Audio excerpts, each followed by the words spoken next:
What's going on, car family? I'm Ben Wayne. I'm Aisha Wayne. And thanks for joining us in another video. Today we're just going to do a quick video on the 2021 Kia K5 GT. Now, if you've been with this channel for a while, you know a few weeks back we took a look at the standard Kia K5. So we did an in-depth review on that vehicle. So if you're interested in the Kia K5 in general, be sure to take a look at that video. So what exactly is the K5? Well, this is replacing the Optima. I kind of wish they kept the Optima name because there was so much name equity in that. You know, we've come to know the Optima over the past several years, but now Kia's put out the Kia K5. It's a nice, sleek, and modern design. And a time where people are cranking out SUVs, Kia's doubled down on putting out some interesting sedans. So let's start off with the styling. Of course, up front, you're getting LED headlamps, and the daytime running lamps have an interesting design, and they feature an amber color, which is different from what you typically see. The grille has a nice three-dimensional feature, really looks interesting and unique, specific to Kia. But underneath the hood is where you're going to see the major difference between the K5 and the K5 GT. Now, if you look back when we reviewed the standard K5, you'll remember that that vehicle came with a 1.6 liter four-cylinder turbo that only put out 180 horsepower, right? It was a basic commuter car that you could use every day.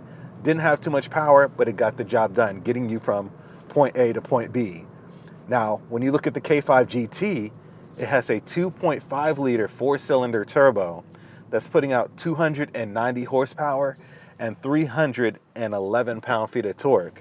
So that's about 110 horsepower difference between the two vehicles. So it's going to make quite a difference. Now, the K5 GT also features an 8-speed dual clutch transmission. Your 0 to 60 time is going to be in the 5-second range as opposed to the 7-second range of the standard K5. So the performance difference is there, right? The K5, if you were looking for anything other than a commuter vehicle, it felt a little bit lethargic, but this one really picks up a bit.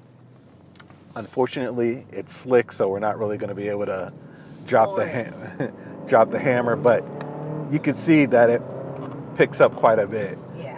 Now, the acceleration isn't linear. It's not smooth. I don't know if you noticed, but like a second after I put my foot down on the accelerator, it started then really rushing. Yeah. Right? So it started picking up. So that's because of the turbo power plant. Typically, you find that in vehicles that have a turbo, unless they have an e-boost system incorporated into it that gives you linear acceleration.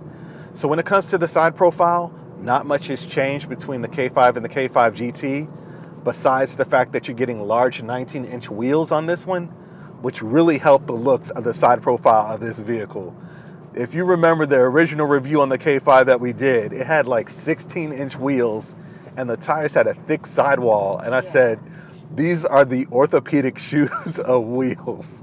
But the wheels on this one, on the GT, really look good. So it's amazing what an additional $5,000 can get you, Isha. So a whole lot amazing. The standard K5 is around 25,000. This GT is around 30,000. And if you have the extra money, go for the GT. It's more fun to drive, and overall, it's easier on the eye, especially with easier on the eye. especially with the GT front and rear fascias. But also, one thing I like about the side profile of this vehicle is how the roofline tapers slightly, ever so slightly into the trunk lid. It's not rushed. And then it has nice chrome trim that goes from the side profile to the trunk as well. So it really ties it all together very nicely in the back. The rear features an LED light band. There are a lot of light bands on vehicles today, but this one is different because it has a dashed light feature in the back. So the LEDs are like dashed in the rear. So I think that's interesting. It really makes it easier to identify this vehicle when seeing it from afar. But overall, I think the exterior looks extremely nice, especially with the quad exhaust tips in the back. Really gives it a more sporty performance vibe to it, which is the whole point of the GT. So that's my thoughts on the exterior. What do you think about the exterior? I think it looks cool. I mean, I think it looks a little bit elevated, more elevated than a base model car. Yeah, yeah. You know, So when I see it, I'm like, okay. I saw another one on the road that was this model, and I took a look at it and I said, okay, that's the Kia. Yeah. It doesn't scream at me and it doesn't make me unhappy. It's just okay, Yeah. right? It's just something that's okay. That's what they're putting out now. Right. I'm not unsatisfied with it. Right. It's okay. Yeah, and like I said, unfortunately it's wet, so I can't go crazy, but you can see there's a performance difference there. So, I mean, this car has a lot more oomph than the standard K5, and it makes all the difference in the world. Now, when it comes to the interior, not much has changed. The seats are a lot better in this vehicle. Isha, I'll let you talk about that. Knock it off. You know that this is totally upgraded from what we drove before, previously. Yeah.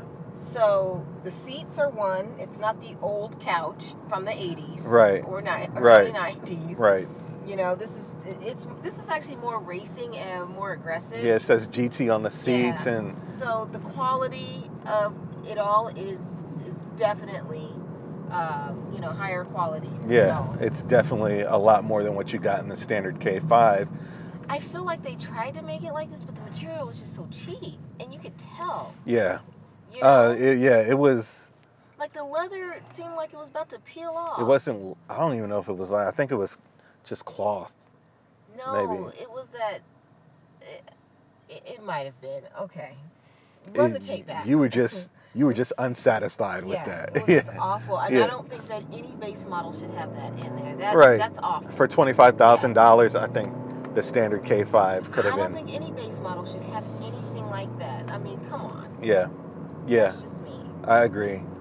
The interior, the rest of the interior, the silver accents look pretty good. Yeah. They look modern to me. Like I said, it's good. I can definitely get in here and feel the difference from the other vehicle. Right, this one even has the panoramic roof. The other one, I'm not sure if it did. But overall, I think the interior is nice. You have a nice infotainment system, touchscreen display, has the Android Auto, Apple CarPlay, the Bluetooth features.